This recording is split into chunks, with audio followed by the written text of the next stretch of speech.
dating customer bumalik dito. Ang sabi niya, gusto niya daw ulit magpagawa ng kakaibang design. Eto na nga, may pressure ang inyong masayahing florista. Kasi nga dapat mas maganda daw dun sa dating arrangement na binili niya. Hello mga B! Ako nga pala si Komi, ang inyong masayahing florista dito sa Saudi Arabia. And for today's Bulaklak serye, ay gagawa tayo ng kakaibang design na talaga naman magugustuhan ng ating customer. Kasi mga B, dapat laging magandang ating arrangement para babalik-balikan tayo. Kaya ka nga iniwan ng ex mo. Si B, hindi ka magaling. Huy! Wala, bakit may ads? So, ito na nga mga B, nagpre-prep na pala ako ng paglalagyan natin ng arrangement. So, syempre, dahil nga pera sa basura, namulot na naman ako ng mga stick na mga putulan ng ating rosas. So, lilinisin lang natin ito para hindi tayo matinip. Tapos gagamit lang pala tayo ng scotch tape para mabungkos natin. Tapos itutuhog na natin itong sponge. Ayun na nga na masahing sponge. Diba? Dapat magaling kang magtusok. At syempre, mag-secure para hindi malaglag. Katulad ko, magaling ako magtusok. Ang bulaklak. Magaling din ako mag-secure. Kaya hindi iniiwan. Di katulad ng best friend mo. Na bilis-bilis ma-fall. Uy. So, ito na nga mga B, maglalagay na tayo ng mga bulaklak. O, gagamit lang pala ako ng chrysanthemum. Ang lalaki ng mga chrysanthemum natin mga B. Kaya magandang gawin ito. Pag gumagawa tayo ng topyari, napatagilid. Yan pala ang tawag pag binibilog pala natin. Sponge tops, lagyan natin ng stand. Tapos syempre, pupunuin natin ang bulaklak. Kung naisip mo na naman na binibilog-bilog ka ng jowa mo. Paano naman kasi gustong-gusto mo rin naman magpabilog, magpatusok ng bulaklak.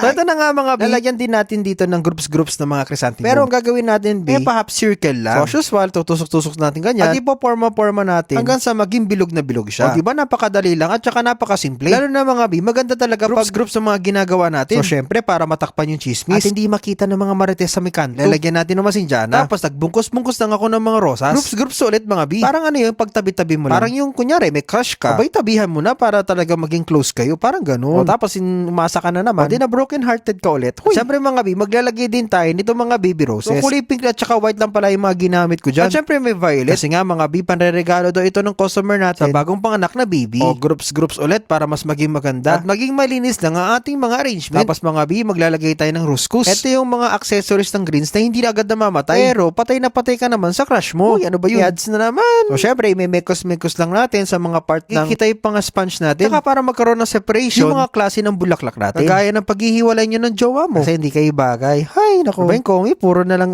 hugo. Anyways, mga B, makaka-move on din tayo. So syempre, dadamihan pa natin para mas maging maganda. And last but not the least, para magkaroon talaga ng connection, maglalagay tayo ng steel grass from the other side of the part of the arrangement. Kasi connect natin na parang ganyan dun sa may bilog. Simpleng pag-arko-arko lang at saka pag-connect, naging maganda na. Hindi kagaya ng friend mo na pilit kumo-connect sa jowa mo kahit nasa sayo na. Huy! So syempre, spray natin ito ng tubig para mas maging fresh. So ito na nga mga B, tapos ang ating finished product na connecting bilog design. O diba talaga napawawi-waw ang ating customer. At kahit mga simple lang yung ginamit natin bulaklak, napaganda natin ito. Lalo na yung parang katigilid yung natin na parang malalaglag. Huy, napafall ka na naman. So paano ba yan mga B? Ganda ng ating customer at nasatisfied. Kayo po ba? Nasatisfied po ba kayo sa ating design? Abay kung nasatisfied po kayo, comment down below. At syempre, wag din po natin kakalimutan na i-share ang ating video. Kasi alam nyo na, the more sharing, the more blessing. Ano yung blessing? Huy, ikasyo sa